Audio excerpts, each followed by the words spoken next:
The second case study is on something less typical, an innovation fund emerging and likely to be more prominent as we go forward. You have there the website that enables us to access basic information.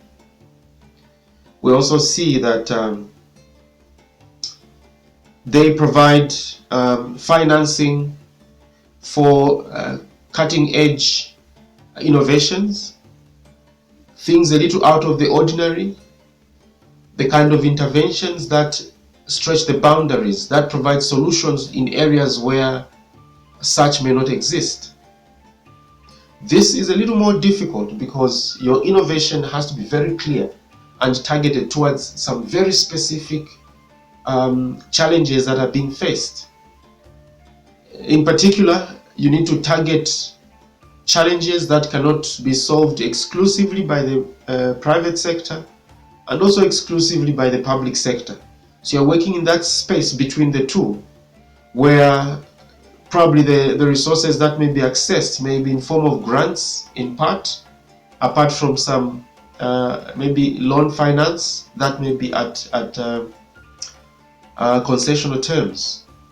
But this is obviously a little more difficult to access than the conventional resource provider. We move on to what may even be more complex. You have there for you in case study 3 a call for proposals that are focusing on political and governance processes. But then if you look carefully there, you see that there could still be opportunities for enterprise type financing that may be accessed. And this is premised on the view that economic empowerment has the potential to improve participation in governance and in politics. A more economically empowered society has the space and time to hold duty bearers accountable, whether it is in the political governance space. So if you look at lot number 2 there, it's looking at accountability and fight against corruption. A lot of this is in the economic space, and that is why I have entitled that case study addressing issues in the political economy. A well-targeted proposal that addresses a very particular issue linked to governance or corruption or other such aspects has a very high chance of accessing finance because number 1, it will be very unique.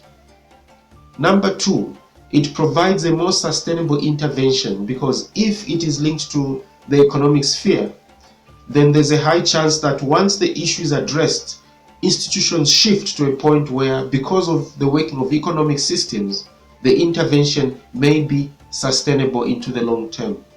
So this is very much different to the typical interventions that are in the areas of, for instance, advocacy and such kinds of things. Case study number 4 is quite interesting because this also sits in what may not be seen as economic development space. This is more in academia.